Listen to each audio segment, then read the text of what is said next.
What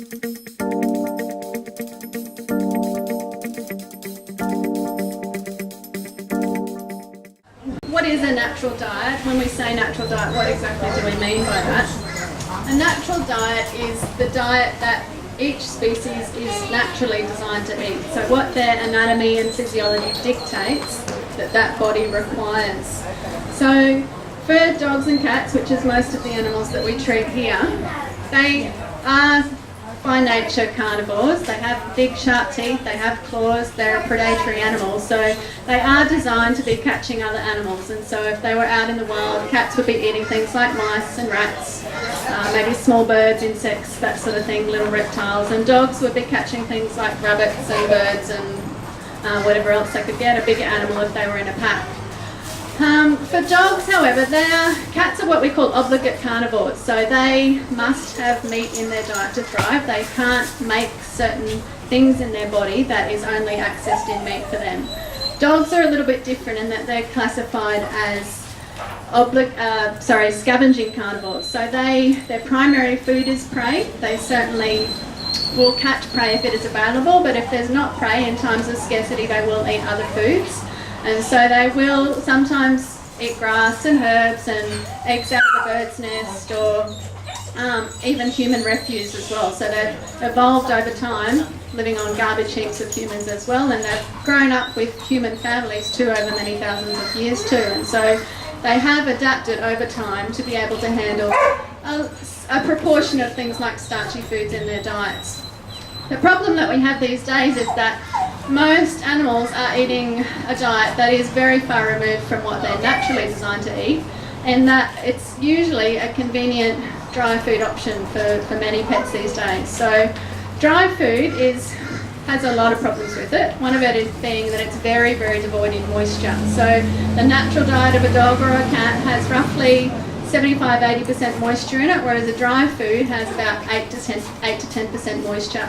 That's a really vast difference in moisture content, and animals, particularly cats, will never make up that moisture difference just by drinking water.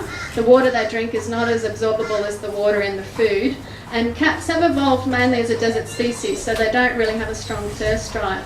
And that's why we see a lot of older cats that have been fed mostly dry foods their whole life having problems like kidney failure, because the kidneys are so taxed by eating a very dehydrating diet over so many years.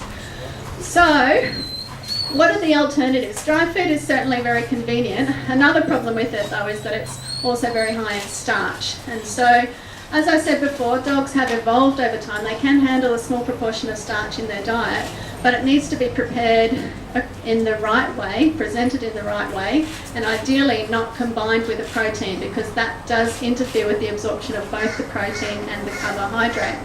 So what happens when you feed a carbohydrate and a protein meal together? The pH of the stomach actually changes. So a dog's pH in its stomach should naturally be sitting around 2 to 3. When you're feeding a very starchy food, which dry foods do have a very high level of starch in them, they must have starch in them in order to get the consistency of the biscuit. So the starch is the binding agent in the biscuit. So even if you're feeding a grain-free dry food, it does still have some starch in it, usually in the form of a potato or a sweet potato or some other starchy type of a food. If you look at the breakdown of the protein and the carbohydrate and the fibre and the ash and the moisture, you will usually find that dry foods run at a minimum of about 40% carbohydrate, and some are even 50 or 60% carbohydrate. Cats and dogs are not designed to have that much carbohydrate in their diet, particularly cats. For dogs it should be no more than 15 to 20%, and for cats it needs to be much, much lower. That's why we're seeing animals on processed foods with problems like obesity, arthritis, all sorts of issues. Gluten intolerances, allergies, seizures can often be linked to things like grains in their diet and just too much starch. So the alternatives are, we've got some great options here today. You've got Organic Paws by Sue and Complete Petco here. So these are the two raw frozen foods that we do stock here, and they're made with species appropriate ingredients, so muscle meats, organ meats in Sue's food, leafy greens that Jenny puts in hers, and Sue has organic tripe, so that's the stomach contents of the prey, so you're getting some greens and some beneficial bacteria in that way. And it's a moist, fresh food made from primary foods that the animals are designed to be eating. You can also do the similar thing yourself. So you can be offering these types of foods. It's very difficult to just send a cat out into the wild to catch its own mice these days, but that's how they have evolved on the farms. And we certainly can't send the dogs out to catch their own rabbits. It's not the most responsible thing to do as a pet owner, but that is what they are designed to do. So if you were to be doing that sort of thing at home, what you need to provide is the parts of a prey animal, so the muscle meat, the organ meats, meaty bones, ideally organic, as Jenny has mentioned, because these foods do, certainly the organ meats, store a lot of toxins. So if you're feeding organ meats that aren't organic, the animal is getting a lot of toxins in the body that way. Leafy greens are also really important. Dogs and cats would naturally graze on some leafy greens in the wild, so they, particularly in times of illness, they'll seek out herbs naturally to try and heal themselves. But it's a really good source of fibre, minerals, phytochemicals and antioxidants that they're not otherwise getting just in the animal products. The problem when you're always feeding meat, bone, organ meats is those foods, although they're designed to eat them, they are very acidic. So they do create an acidic body, and it's not a good acid-alkaline balance, and they're also very devoid of fibre. So in the wild, if an animal was catching an animal, a prey animal, it would eat it whole, so it would get the skin and the fur and some of the gut content, so it would be getting fibre that way. When you're just feeding parts of that animal, you're not necessarily including any fibre. So if you're adding things like some bone and some leafy greens, you're getting some fibre into your animals that way as well, which is important for gut health, it's important for cleansing the system out, and it's important for maintaining satiety and appropriate weight control as well. So I'll show you what I do at home. At the end of the week or on my market shop day, what I do is go through all my leafy greens if we've got some that are left over in the fridge that we haven't gotten around to eating. When I was at the markets this morning, one of the market guys had cut off all the beetroot leaves, and I was like, can I have those? And he said, yep, sure. So I got a whole box of beetroot leaf for nothing. So in here we've got some chopped up celery, some broccoli, some beetroot greens and some Asian leafy greens as well. So generally when you're feeding vegetables to your dogs and your cats, you mainly want to focus on the leafy green matter because that is what they would naturally source in the wild. They wouldn't necessarily be grazing on broccoli or celery, but it's very similar to grasses and herbs and things that they would naturally eat, and it's a great source of, as we were saying, the phytochemicals and the fibre. So you can quite easily just grab whatever you've got in the fridge, pop it into a food processor, whiz it up. Dogs and cats don't have a great ability to break down cellulose, which is like the plant wall of your greens. So if they were naturally eating it, they would be eating grasses whole, which just basically has a scouring effect to the body. They would also eat some of the gut contents of the prey that's kind of pre-digested. So by processing it, you're breaking it down for them, so it's a lot easier for them to digest, and it's also, they can actually access the nutrients in that food. I generally don't include a lot of other vegetables, so things like beetroots or carrots or capsicum or tomatoes or that sort of food. Your starchy ones, they don't actually digest that well. Your cruciferous ones, like your cabbage and your cauliflowers, they don't digest them that well at all, and often will get flatulence and gut problems from them. So mostly I focus on leafy greens. Occasionally I might include a bit of beetroot or carrot if I've got some that needs using up, and it will act like basically fibre, but it's not adding a lot of nutritional benefit to the diet. So I'll just show you what I do.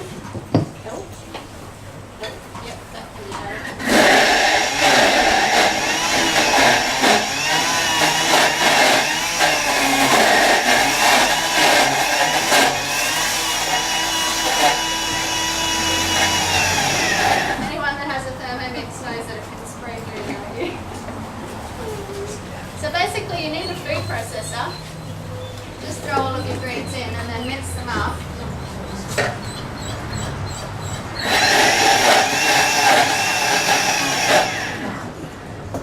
And what you have is essentially what would look like the stomach contents of a sheep or one of the prey animals. And this is really good stuff, particularly if you have an overweight animal, because with an overweight animal, you don't want to be giving them a lot of calories. They don't need a lot of calories. They're basically carrying their calories on their body. They've got a lot of stores that they can use up. But if you're adding fibrous foods into their diet, you're packing them out, they're feeling more full, and you're not putting in other stuff that's going to keep putting more weight on. Starches are one food that really do contribute to weight problems in a lot of animals, and it's often the first thing that you will need to eliminate if you have an overweight pet. So definitely get off the dry food, eliminate a lot of starches. Certain starchy foods can be useful for some animals. Sweet potato, pumpkin, those sorts of foods I do sometimes include in a dietary rotation, and even sometimes cereal grains for some animals as well. They can have a grounding effect on some patients, but they're not always indicated. Generally you want to focus on muscle meats, organ meats, lots and lots of leafy greens. Some fruit with dogs, they would naturally scavenge some ripe fruits in the wild, but fruits do need to be fed on their own. So I wouldn't be putting things like bananas or apples in this mix to be fed with the meat. I would feed my dogs a green smoothie that's blended apples and bananas and greens on its own as a meal with nothing else. If you're feeding fruit with your meat, you're going to end up with fermentation of the sugars, which will cause gas and all sorts of digestive issues. So fruit is a very good choice for dogs, not so much for cats.